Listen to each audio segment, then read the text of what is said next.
Bonjour, ici Romain Carpentier du blog StarMath TV. Alors aujourd'hui j'ai un conseil pour toi qui sera très intéressant à mon avis, c'est comment améliorer ta concentration. Alors déjà, premièrement, qu'est-ce que c'est que la concentration? Je vais t'en donner dans cette vidéo une définition, premièrement.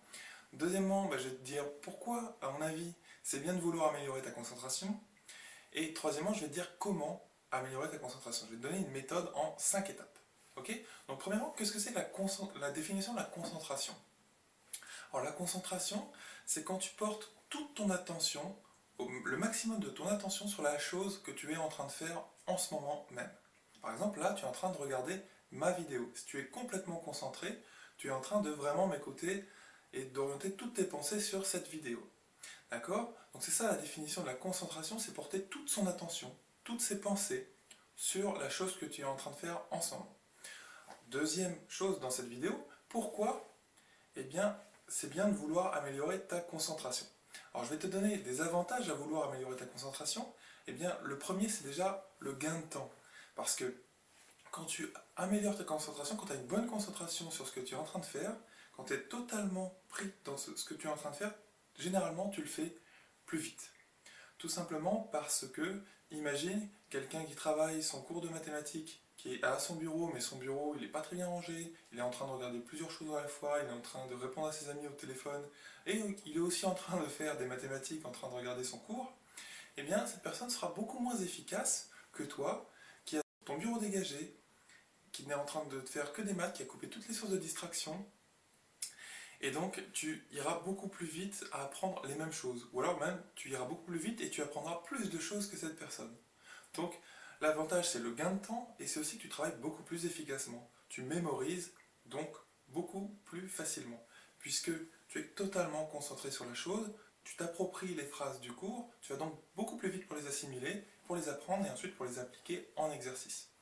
Donc ça s'applique bien sûr au travail scolaire, mais ça s'applique dans toutes les choses de la vie que tu fais, toutes les activités. Par exemple, aussi quand tu joues à un jeu vidéo, eh bien, tu peux rester concentré à jouer à ce jeu vidéo. Alors pourquoi je te parle d'un jeu vidéo? Parce que récemment, j'ai demandé à 2 élèves que j'avais pour savoir s'ils étaient concentrés quand ils jouaient à leur jeu vidéo, parce que je pressentais qu'ils n'étaient pas très concentrés, ils manquaient de concentration. Et l'un d'entre eux m'a dit qu'en effet, quand il jouait à son jeu vidéo favori, c'est pourtant une activité qu'il aime, une activité qu'il trouve intéressante, et bien il lui arrivait de faire autre chose pendant qu'il jouait. Donc c'est un manque de concentration, et sûrement qu'il jouait moins bien que s'il était concentré totalement. Un autre exemple, c'est quand tu parles à une personne. Eh bien, il y a des personnes, tu as sans doute déjà vu ça, qui, lorsque tu leur parles, elles ne t'écoutent pas vraiment. Et bien ça, ce sont des personnes qui ne sont pas très concentrées. Elles ne te portent pas toute leur attention. Alors que toi, en tout cas je l'espère après cette vidéo, quand tu vas parler à une personne, eh bien il faudra le faire avec toute ta concentration. Parce que généralement, en fait, quand tu fais les choses de façon beaucoup plus concentrée, tu les fais mieux.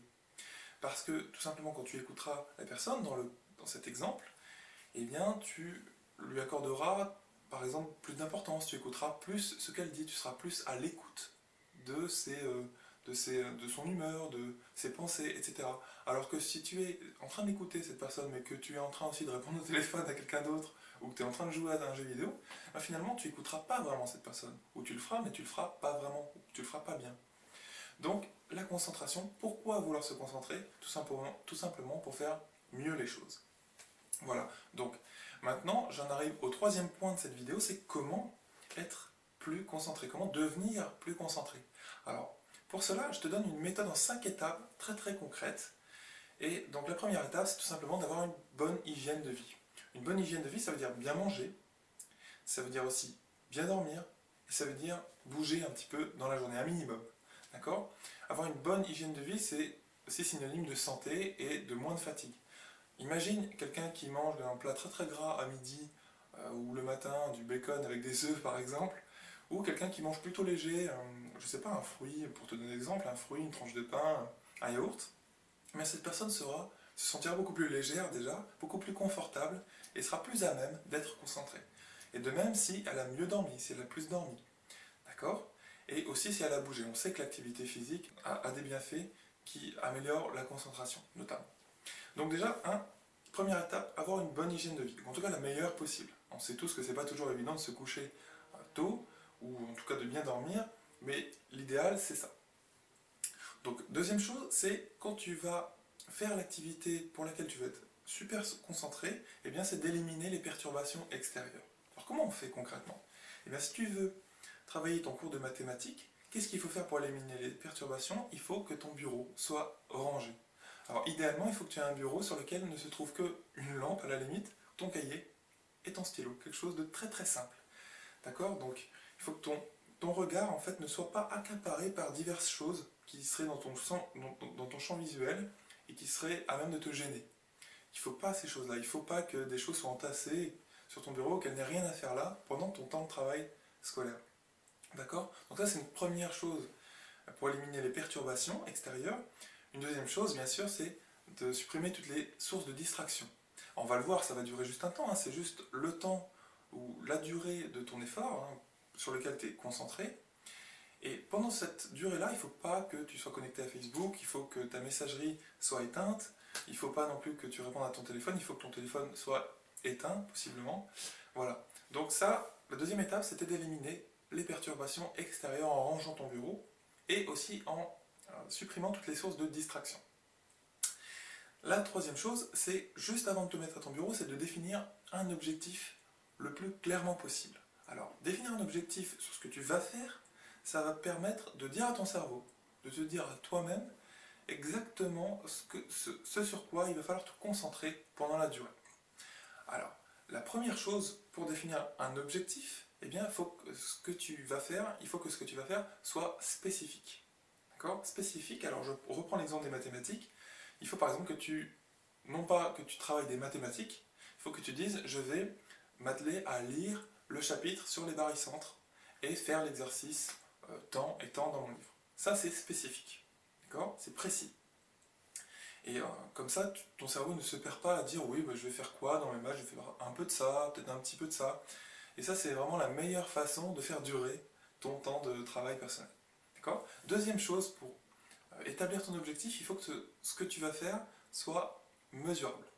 Alors mesurable, pourquoi? Eh bien, pour te dire, quand j'ai fait ça, eh bien, j'ai fait la moitié de ce que je devais faire. D'accord?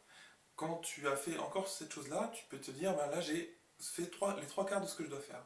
Il faut que petit à petit, tu puisses mesurer l'évolution de ta progression vers ton objectif. D'accord?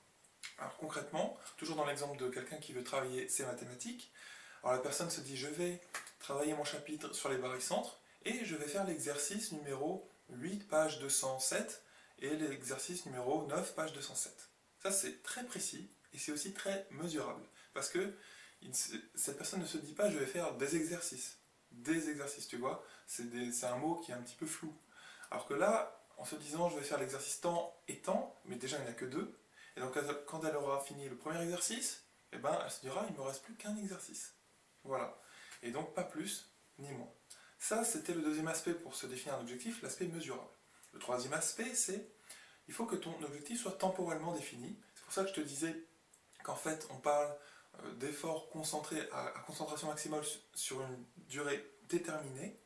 C'est-à-dire qu'en fait, temporellement défini, ça veut dire je vais travailler mes mathématiques ou mon chapitre sur les barycentres avec ces exercices-là pendant 30 minutes seulement, pas plus ni moins. Et pendant ces 30 minutes, eh bien, tu seras parfaitement concentré. Et enfin, le quatrième aspect pour définir ton objectif, le quatrième point qu'il faut te dire juste avant de t'asseoir à ton bureau, eh bien, c'est te dire à la fin de mes 30 minutes, je me donne cette récompense. Je me donne cette gratification. Par exemple, je vais sortir avec mes amis, je vais faire une partie de basket avec mon frère ou ma soeur, ou je vais faire quelque chose qui me fait plaisir. Ça, c'est pour la motivation, en fait, c'est l'aspect motivation quand tu veux être plus concentré. Parce que être concentré, c'est une sorte d'effort quand même.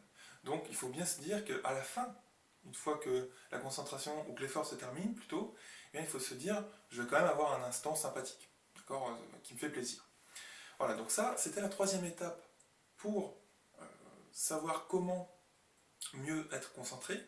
La troisième étape, c'était définir un objectif intelligemment, c'est-à-dire donc spécifique, mesurable, temporellement défini et avec un aspect motivationnel, donc une récompense à la fin. Okay. Le quatrième aspect, pour être mieux concentré, c'est être éveillé pendant l'effort. Parce qu'en effet, il y a des gens qui, quand il s'agit de se concentrer sur une activité, par exemple je reprends toujours l'exemple de lire son cours de mathématiques, ces personnes vont lire les phrases, mais les phrases ne vont pas vraiment résonner avec leur état d'esprit, où elles vont le faire, elles vont vraiment lire les phrases, mais elles vont le faire un petit peu en rêvassant. Et elles vont se mettre à somnoler, à presque à dormir. Donc c'est l'inverse qu'il faut faire quand tu veux te concentrer. Il faut à tout prix que tu sois le plus éveillé possible, le plus lucide. Il faut être là, il faut être présent sur la chose que tu es en train de faire. Il ne faut pas vouloir s'endormir, au contraire, il faut être actif. Il ne faut pas être en train de s'enfoncer dans son siège et de fermer petit à petit les paupières. Il faut être actif sur ton cours et dis-toi que cette activité maximale, elle dure pendant une durée qui est finie, qui est plutôt courte. D'accord? On ne peut pas rester concentré 3 heures d'affilée, c'est très très très difficile. Le plus facile, hein, c'est de rester par exemple concentré pendant 20 minutes. Ça dépend des personnes après. Et en t'entraînant, tu pourras peut-être rester concentré plus longtemps. Donc voilà, cette quatrième étape hein, pour rester concentré, c'est de rester éveillé. L'éveil, c'est extrêmement important. Et enfin, la cinquième étape, eh bien, c'est de pratiquer un petit exercice. Alors, tu vas me dire, pourquoi j'ai cet épi de blé dans la main? Alors, c'est pas propre à l'épi de blé, tu peux prendre n'importe quel objet qui est autour de toi, dans ton environnement, tu peux prendre une fleur, tu peux prendre une orange, un fruit, n'importe quoi, un objet sur lequel tu vas te concentrer. Et cet exercice, tu peux le faire quotidiennement. L'exercice consiste en quoi? Il s'agit de rester concentré pendant une minute seulement. Hein, c'est l'objectif premier que tu vas te donner. Pendant une minute, tu vas rester concentré sur cet épi de blé ou autre chose. Et là, par exemple, sur cet épi de blé, moi je vais me concentrer pendant une minute et tu regardes ses formes, tu regardes sa couleur, tu ne fais que penser et regarder cet épi de blé. Tu essaies de ne pas écouter les environnements, enfin les bruits extérieurs ou tout ce qui pourrait survenir. D'accord? Donc tu regardes bien sa structure, tu le regardes sous tous les angles de vue, etc. Et tu essaies de faire en sorte que, par exemple pour toi si c'est une orange, si c'est une fleur, tu essaies de faire en sorte qu'il n'y ait aucune pensée parasite qui vienne te gêner pendant cette minute de concentration. Dis-toi que ça ne dure qu'une minute. Et donc, si tu as des pensées parasites qui n'ont rien à voir avec l'objet que tu es en train de regarder, par exemple là, si je suis en train de penser à la sortie que je vais faire demain soir avec des amis, eh bien, là, c'est perdu. Ou en quelque sorte, j'ai raté mon exercice. Le but, c'est vraiment de freiner toutes les pensées que tu pourras avoir et qui n'ont rien à voir avec l'objet. Pas forcément de les freiner, mais en tout cas de les laisser passer le plus rapidement possible et de te concentrer vraiment sur ce seul objet-là. Donc voilà l'exercice que tu peux répéter. Alors, idéalement, c'est une fois par jour, mais une minute, hein, c'est un exercice qui dure vraiment pas longtemps. Dis-toi aussi que tu peux le faire dans les temps morts, par exemple si tu es en train d'attendre dans une file d'attente ou en train de marcher pour aller à ton lycée ou quelque chose d'autre. Dans les temps morts, tu peux te concentrer sur quelque chose en particulier et y penser fortement pendant une minute et ne pas te laisser distraire par des pensées parasites. Voilà l'exercice que je te propose. Donc, en résumé, pour améliorer ta concentration, il y a 5 étapes que je t'ai données. La première, c'est d'avoir une bonne hygiène de vie, donc bonne alimentation, un bon sommeil et également de bouger un minimum dans ta journée. Deuxièmement, c'est d'éliminer.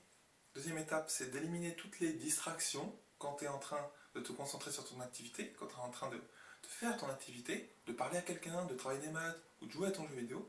Donc supprimer les distractions, ça veut dire eh bien, avoir un bureau rangé dans le cas où tu travailles et aussi supprimer par exemple les messageries hein, ou éteindre ton téléphone portable.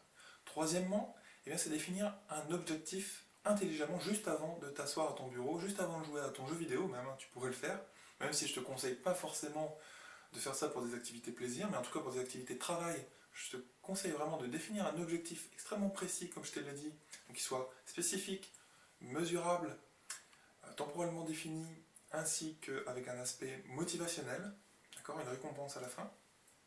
Quatrième chose pour savoir comment améliorer ta concentration, pour vraiment améliorer ta concentration, c'est rester éveillé, rester lucide le plus possible pendant que tu es en train de faire la chose. Hein, il y a des personnes, j'espère que ça n'arrivera pas, qui ont envie de somnoler. Il faut que toi tu restes le plus lucide, le plus éveillé, le plus actif sur la chose que tu es en train de faire.